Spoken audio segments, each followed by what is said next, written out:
Well, you have a baby's head, which is around 10 centimeters, going through a hole that is usually no larger than the size of a golf ball.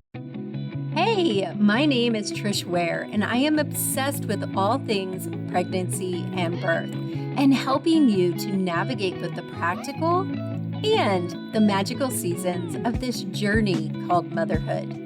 I'm an all-day coffee-sipping mama of 7 and labor and delivery nurse who took her expertise in the labor room and turned it into an online one-stop shop for mamas looking for powerful education and support. I've had the amazing privilege of delivering many babies in my 15-plus year career as a labor and delivery nurse and as a mama of 7. I'm here to help you take the guesswork out of childbirth so you can make the choices that are right for you and your baby and write the birth story of your dreams. And let's replace your anxiety and fear with complete confidence. Quick note, this podcast is for educational purposes only and does not replace your medical advice. Check out our full disclaimer at the bottom of the show notes. I am so excited today about my guest, Sara. Sara is someone that I've been watching on Instagram for quite a while. First of all, when she introduces herself, I want her to tell you her business name because that's what caught my eye the first place. And I'm just super excited to have you, Sara. So I'd love for you to say hello and tell us who you are. Thank you, Trish. I am Sara Reardon, a pelvic floor physical therapist and also known on Instagram as the Vagina Whisperer. Which I love so much. Yay. Yes. So it's so funny because my little guy, when I started my business, there's just so much talk about vaginas at my house. So he would just randomly tell everyone that his mommy is obsessed with vaginas. And I'm really not sure how 90% of those people took that.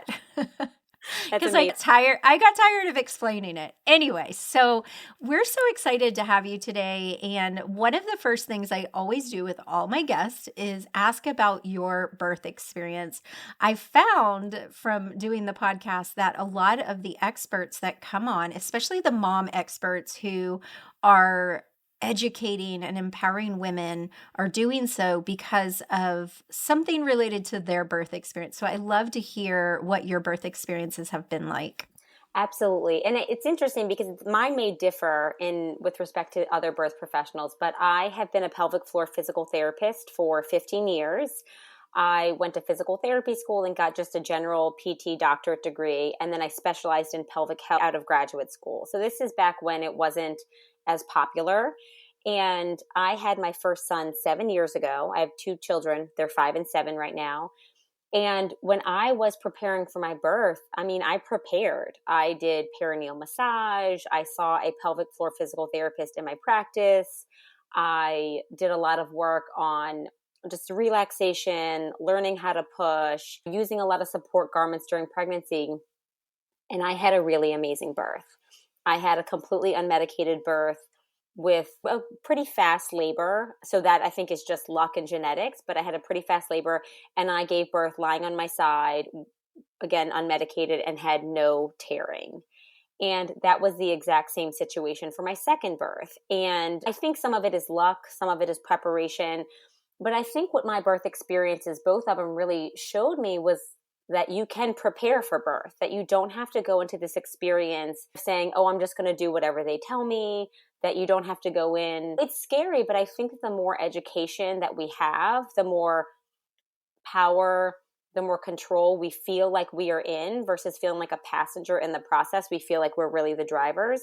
And that also helps us make choices about who our providers are and what hospital we're birthing and what we do to prepare. So I had really amazing birth experiences. And I think that led me to start the Vagina Whisperer Instagram account because I felt like everybody should have access to this information, that there's a chance that we can do a lot more good. We can prevent a lot more pelvic floor issues if we help people prepare versus just seeing them after the fact and they feel like, oh, we're just doing damage control now. And they wish they would have known that sooner.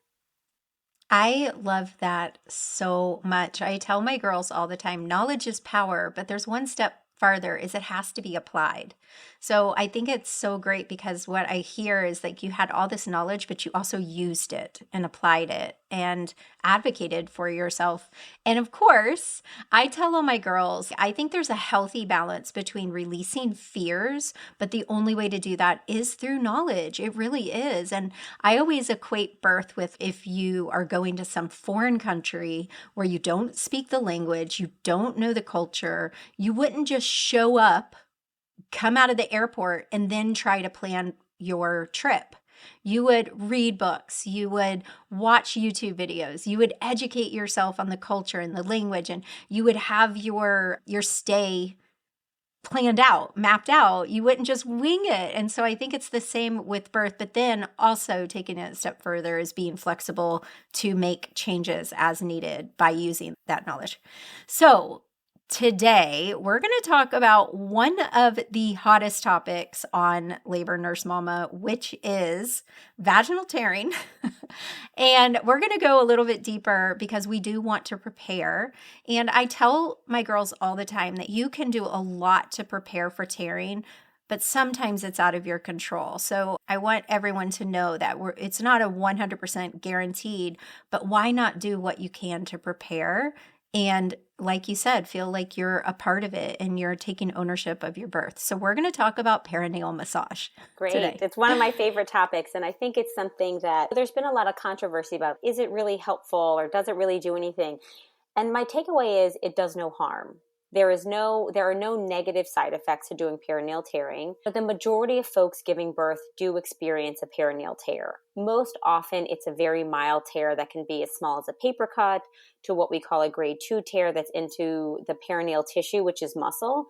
And then in very small percentages, it's a grade 3 or 4 tear, which is a more significant tear into the rectum or the rectal mucosa. So those situations, they do happen, but they're not as often.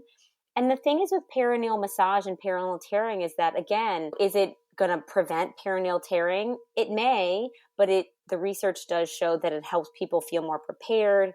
It can decrease the risk of perineal pain after, which is pretty significant when you're recovering. That is significant. Yeah, it's very significant. So I think that there are definitely some benefits to doing perineal massage during pregnancy. And then we even educate folks on how to do it postpartum as well. Yeah, and I love that you mentioned that it may not prevent it, but it does give us something to feel involved. And I think that there's so much power in that. There's so much power. And that's one of the things I put on we call it a birth map, but the birth plan with my students is that they want to be a part of every decision, that they've been educated and they want to be a part of all decisions, no matter how insignificant. So I think if we take that from the beginning of pregnancy, like you mentioned before, choosing the right provider, all the way to our recovery, like taking ownership of that and being prepared for that and having a plan for that, it just changes everything. Okay. One other thing I'll ahead. mention too is another really great thing about the massage, and we'll get more into this, is that we have partners come in and teach the partners how to do it on the pregnant person. And so it's another great way for partners to be involved, because often we feel like, oh gosh, I'm going through all of this by myself, or the partners want to feel like they can do something to help as well. So it's got a lot of benefits in a lot of ways. Yes, and we're going to talk about that too, for sure. So the first thing I want you to because some people, it's funny, my son's girlfriend is in her early 20s and she's been helping me on Labor Nurse Mama, and we were preparing for the very first podcast episode, which was about tearing. And she was like, what? Vaginal tearing? What is that? Like, she had no idea. So I'm sure there's some moms out here that don't even know what perineal massage is. So I thought you could just break it down and explain exactly what that is. Absolutely. It's a great place to start. Vagina is an opening in the pelvic floor muscles. You have 3 openings, one for the urethra where urine exits, one for the vagina where if you have a vaginal birth, that's where baby will exit, and then one for the anal opening, which is where poop exits. There is, at the very bottom of the vaginal opening, just below that is an area of muscle called the perineum. And I call that the grand central station of your pelvic floor muscles. It's like where everything meets up, and it's the tissue just between the vagina and the anal opening. If you experience a perineal tear, it's typically the very bottom of the vaginal opening tears open slightly, and it goes into that perineum. So we call it a perineal tear because it goes into that perineal tissue or muscle. So the reason this happens is because we need our pelvic floor muscles and the vaginal opening to soften and expand during a vaginal birth.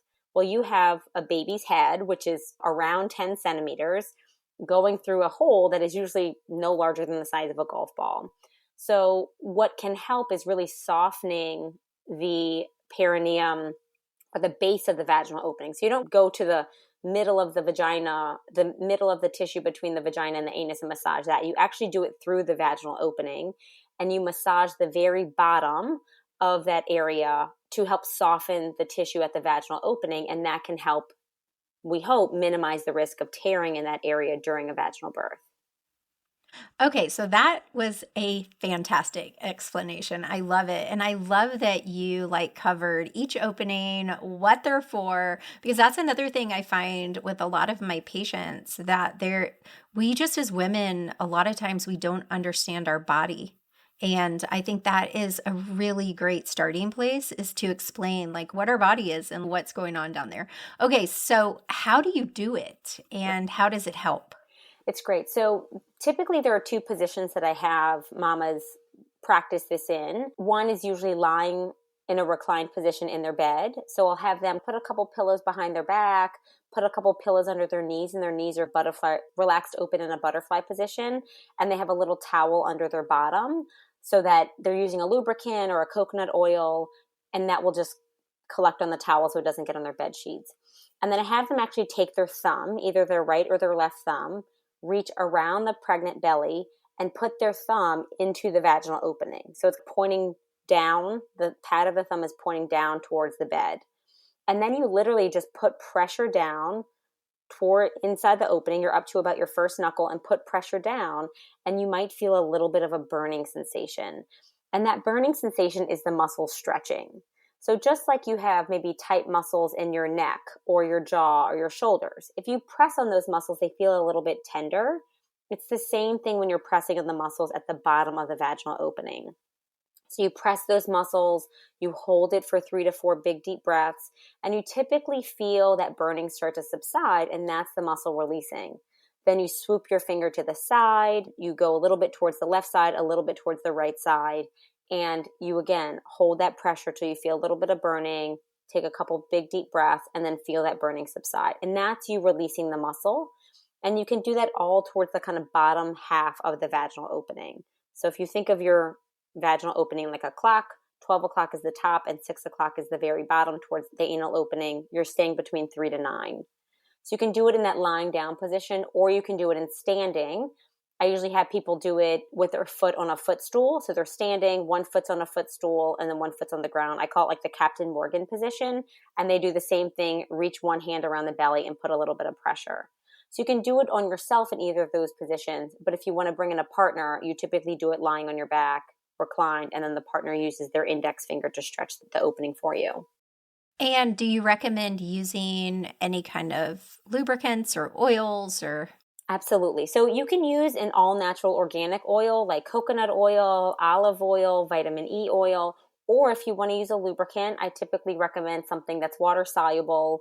My favorite one is called Slippery Stuff. That's what we use in our clinic. Or just something, or another one is called Good Clean Love, but just something non-irritating, it should be glycerin free, paraben free, not scented, not glittering, not sparkling, just a good old fashioned boring lube because you don't want it, nothing fancy, nothing smelly. You just want to soften those tissues. And that's why a new jar of coconut oil or something is totally fine.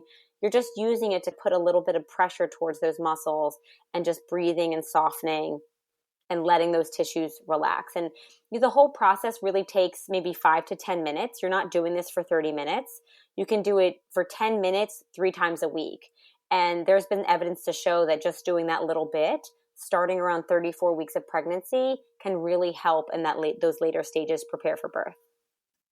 Okay, so side note, because I've heard this so much, When you start talking about using oils and touching vaginas, we always get something about it being sexual or, ooh, fun.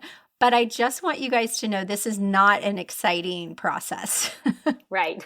It is a little uncomfortable. It's a medical intervention. And it's funny because Yes. I have pregnant mamas who will be in my clinic and they're like, oh, my partner's going to love this. They get excited. And I'm like, give it a try, but it's not for everybody. I remember I had my husband do it to myself during my first pregnancy. And he was like, I don't really like this. And I was like, I don't really like it either. I'll do it to myself. Yeah, I did. Same thing. I did it to myself. It was very awkward and uncomfortable. And it is just letting you guys know it is not very exciting for you. It's not comfortable. Like she said, you're going to feel some burning and not exactly. It would be like going to lift weights and thinking that's going to be like sexual or something. Right. No, and I think it's the thing. For me, people say, oh, is it weird being a pelvic floor therapist? Or you see vulvas and vaginas all day? I'm a physical therapist. There are muscles in this part of your body, and that's why I specialize in the muscles in this area. But to me, working with a vulva is like working with an ankle or a foot. It's just another body part. And I think when we start to really view it as that, it really opens these doors to say, oh, this is just another thing that we need to tend to versus let's ignore it. Let's not talk about it. Let's pretend like it's not there. But then when symptoms start to rise, you're like, oh no, what do I do now?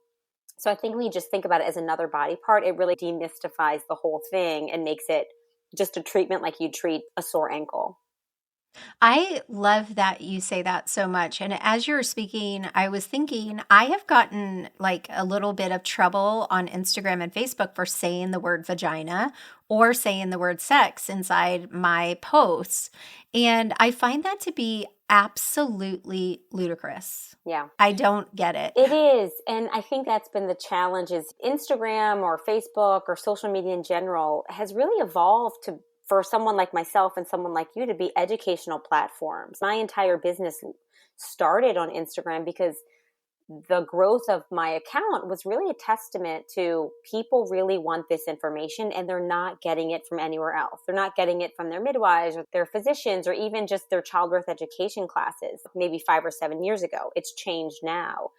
So I think when we're trying to educate as medical professionals, we come up against these roadblocks because these terms vagina or sex have all been used or misconstrued in very sexual ways when again, they're really just body parts. They're really just acts. So I do think it's changing. I get the idea of trying to screen and weed things out. But at the same time, and I look at some of the pictures and videos I see of people in like half nude or nipple showing or what celebrities post. I'm like, oh my gosh, we should be able to talk about perineums here with no problem. Yeah, no, I get the same thing. Whenever I do lives, I have this slew of perverts come onto my lives and they say some really crazy things and put up some crazy emojis.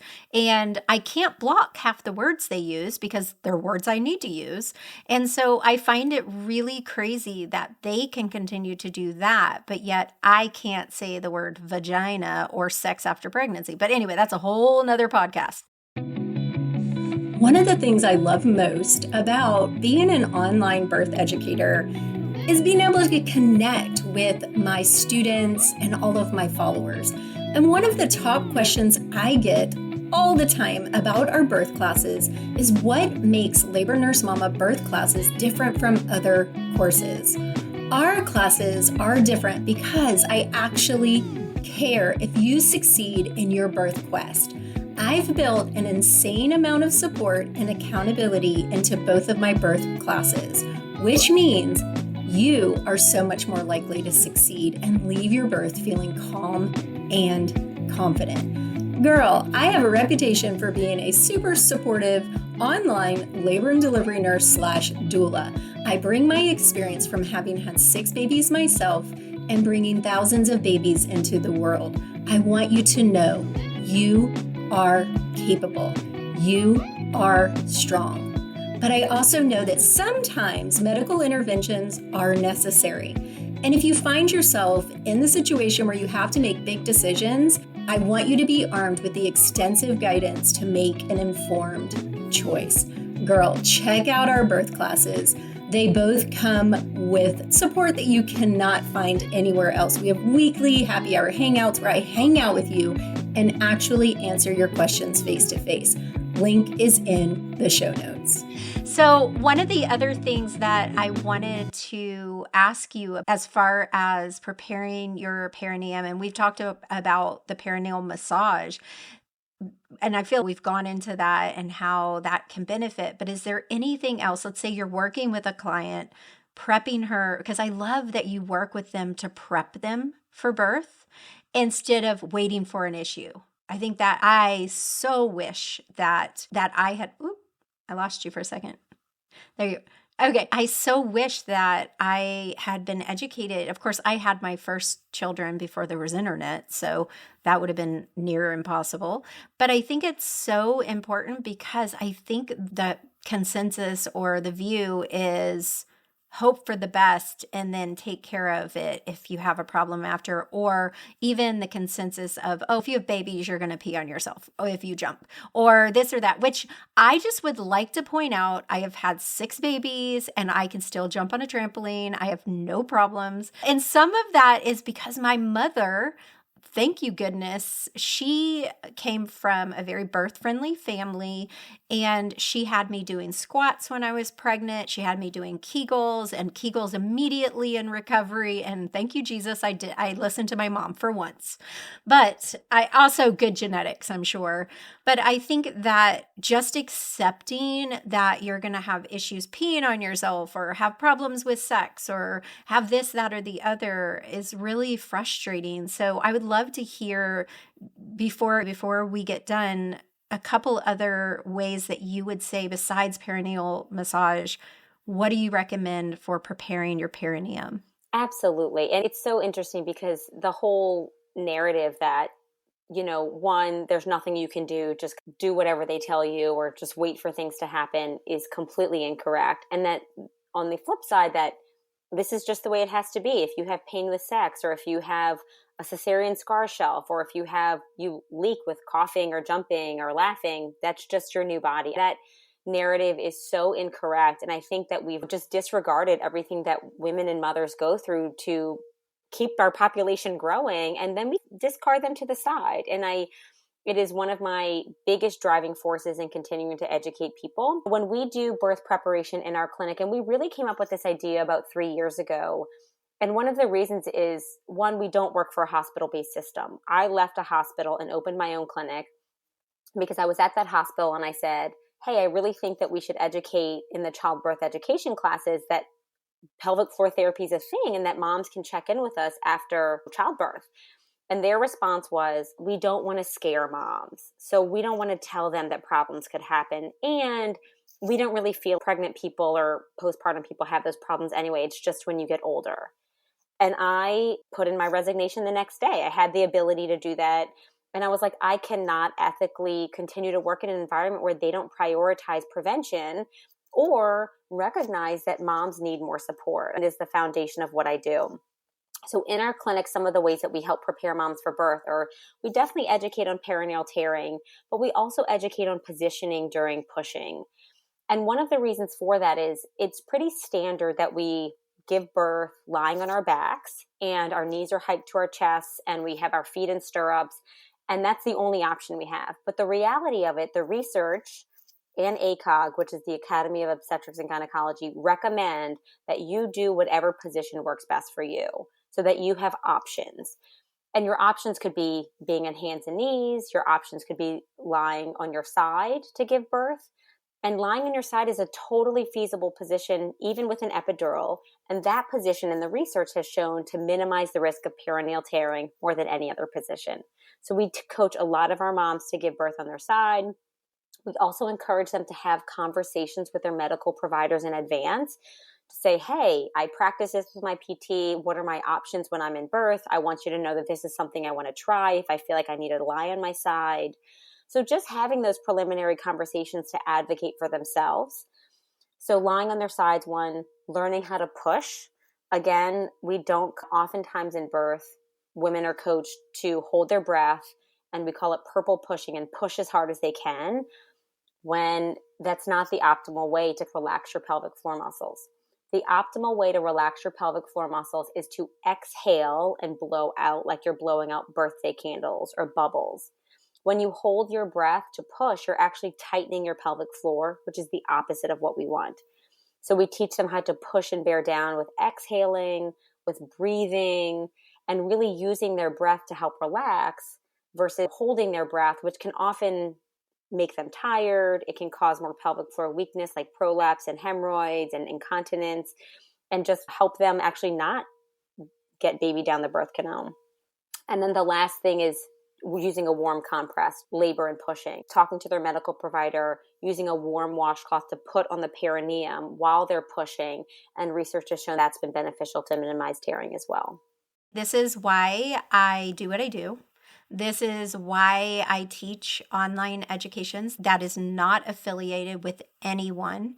I've told my girls before that I was asked to teach a childbirth class at a hospital that I worked at. And when I went over the curriculum, I was like, this is all like pushing towards policies and not what's best for mama. And it was very frustrating to me. And so I get that, and I just applaud you for taking that action. And I know that there's a lot of people in the birth environment, the birth care world, that don't have that option to just up and quit. But I think we all play a role in changing the birth culture, no matter where we are in that environment. We all play a role. And I think the biggest role is for women to learn they have rights, like you said.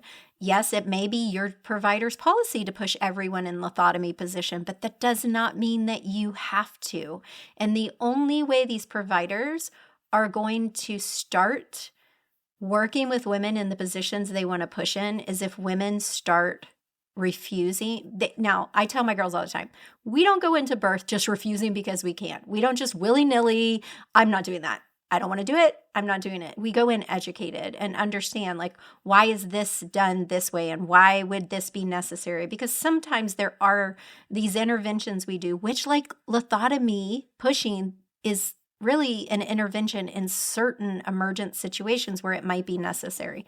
However, if women start educating themselves and empowering themselves and feeling confident that it's okay if your provider doesn't like you, if your provider has a negative opinion about you because you're, and I'm saying this in quotes for those of you because you can't see us, but if you're pushy or you're bossy or whatever it is, who cares? This is your birth journey and you have a right to do what's best for your period. It's tricky, and we're in a really vulnerable position. And I don't think that I've definitely made the mistake. And I went into my sister's birth and I was like trying to be the boss and ask the nurses questions and question what they were doing and questioning the physician. And I think in that situation, I learned it's my sister has to advocate for herself. It was not me.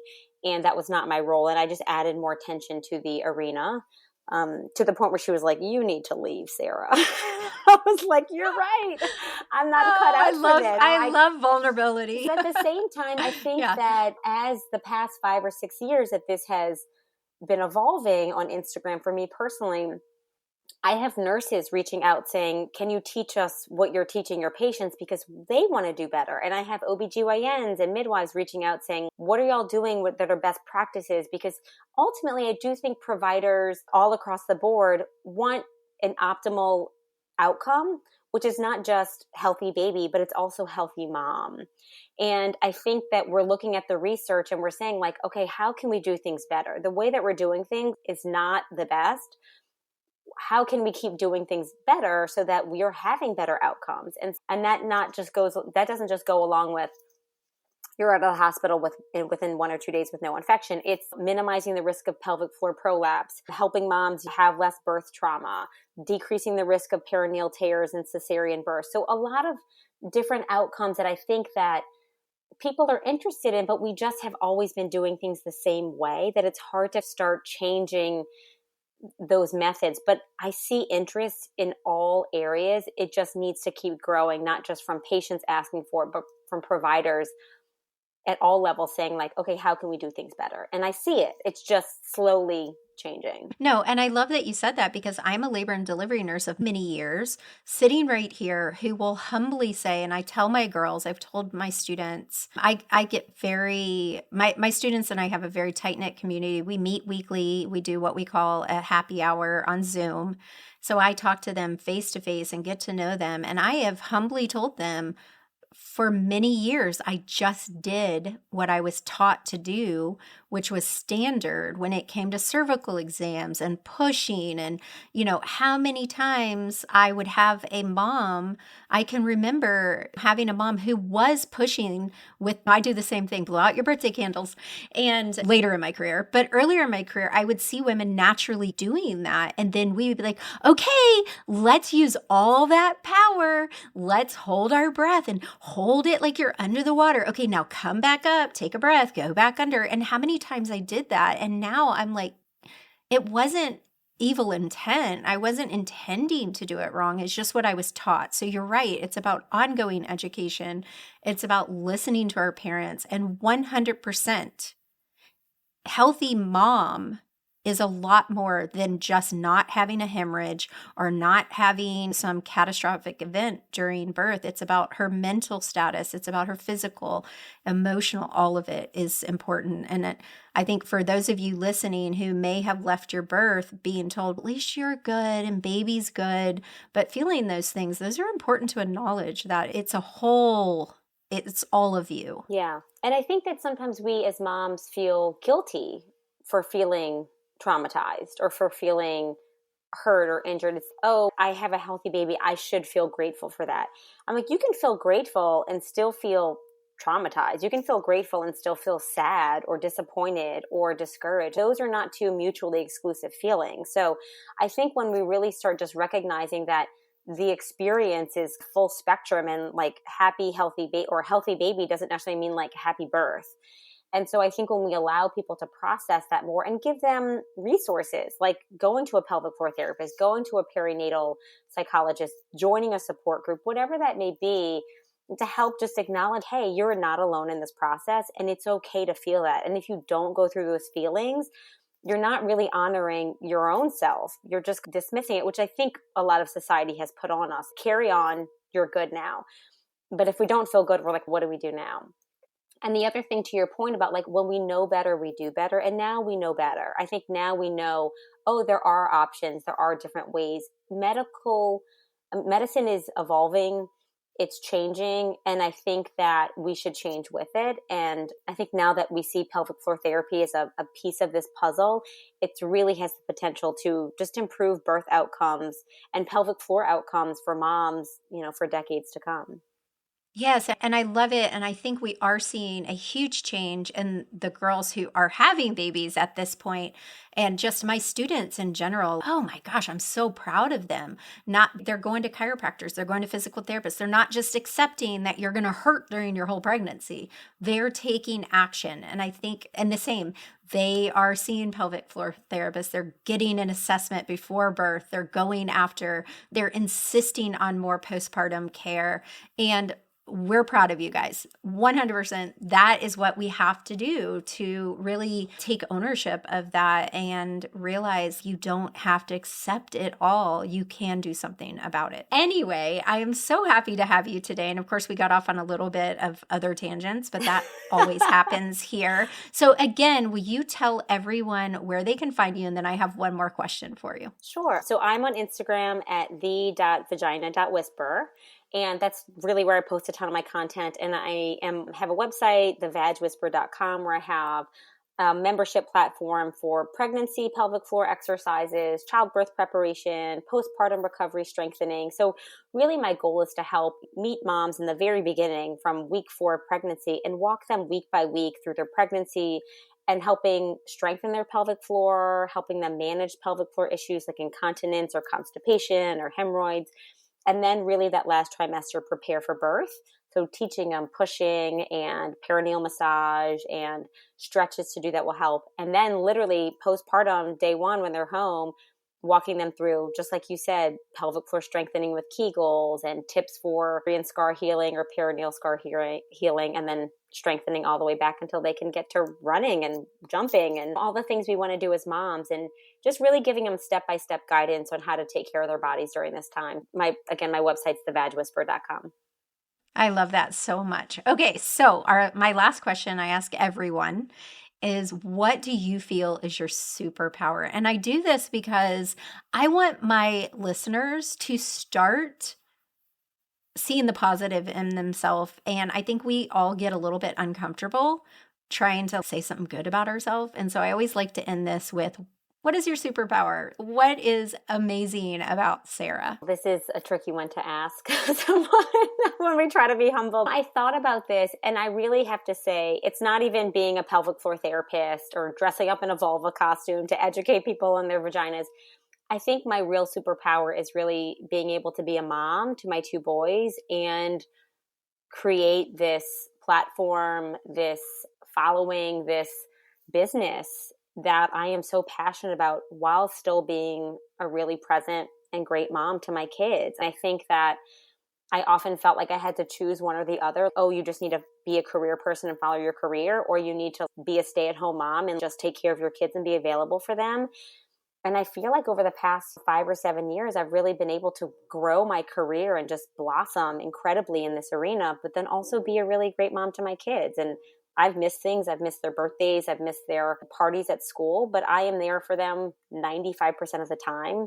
I think they feel super loved. I spend a lot of quality time with them, but I still work really hard and do something every day for my career that I love and I'm so passionate about. It's not that I have it all. I think it's just that I realize that this is a piece of me and I can be a mom and I can be this career person and just do both of those things that I love a lot. Oh, I love that so much, Sara. And I love that my listeners are hearing that, because I think a lot of times for our first time pregnant mamas, they're feeling like they have to do one or the other, just like you said, and that you can't do both well. And I will very humbly admit that I started my business in 2017, and I spent a lot more time than I needed to trying to figure it out and educate myself on the platforms and learning it. And I missed some things, and I did have a lot of guilt. But I also did other things really well, and I've evolved and I've learned, and it's what you do from there. But I think it's important for all of you guys listening to know that we can do both, and we can love both, and we can be present in both. So that's amazing. Yeah, and I can't say that like I often feel like you did, Trish, like I'm not doing one good enough. But that's the case. I wrapped my head around and was like, this is your life. This is what you wanted. And I could grow my business faster, or I could do this other thing more, but ultimately, like, I'm doing both of the things I love, and so I really couldn't ask for more. No, and not to mention what you're teaching your boys about powerful women. There's 3 holes in the right? pelvic floor, right? Oh, I was not talking about that, but let's just be real, because my son is very comfortable. This is just a funny side note. So I talk about vaginas all the time, right? So my kids are so used to vaginas, and then I filmed something. This was a few years back. My daughter, who's 22, was maybe like 18 or 19. And I filmed something and I said the word penis. And I was like, vagina, penis. And she started dying laughing, was like, oh my God, Mom, you said penis. And I was like, okay, that's another word we should be comfortable with. It's okay. But my kids are really comfortable with the word vagina. But that's a whole nother side note. Direction, that's so funny. Yeah. Yeah. So my very last question for you, that's going to be a little surprise, is what would your partner say is your superpower? I would probably say the same thing I said. He and I talk about it a ton. And I think that he typically was the one who was the hard charger workhorse in our family. And then I think when I found this journey that I love so much, I really was like, head down, I want to do this and I want to change the way things are being done. And I think wow, you're doing a really great job. Like, I can take time off to be with my kids, but then I also work a lot and have found a way to grow and really build this business in the first 5 years of my kid's life, when those are some of the hardest years. And so I think that he would say, just being a mom and a hard worker, but then also dressing up in a vulva suit and educating people about their pelvic floors. I think he kind of laughs a little bit when I do that, and he's like, oh, there she is. Yeah. The first time I saw that on Instagram, I was like, go, Sara. A lot of these are things I think are hysterical in my own head, and let me just throw it out there and see if anybody else thinks it's funny. And sometimes it works. It's pretty funny, I will say. But I'm very comfortable with the vulva myself, so that might be why. There you go. Anyway, thank you so much for coming on today. I really loved talking with you, and even just the confirmation as a labor nurse and a birth educator that I'm on the right track, because everything that you teach them, I support and teach my students as well. So it makes me really excited. Thank you again. You're doing great work, Trish. Keep it up. Thank you. Thank you. Hey Mama, I hope you enjoyed this episode of The Birth Experience with Labor Nurse Mama, where we broke down all things pelvic floor and preventing vaginal tearing. If you want more information about vaginal tearing, head to episode 1. Of course, we started this podcast off with vaginal tearing because we know y'all. Make sure you hit subscribe, leave a review, please. They mean so much to us to hear from you guys. So take a moment, write a review, and be sure to check in next week, 7:30 a.m. every Friday. Bye for now.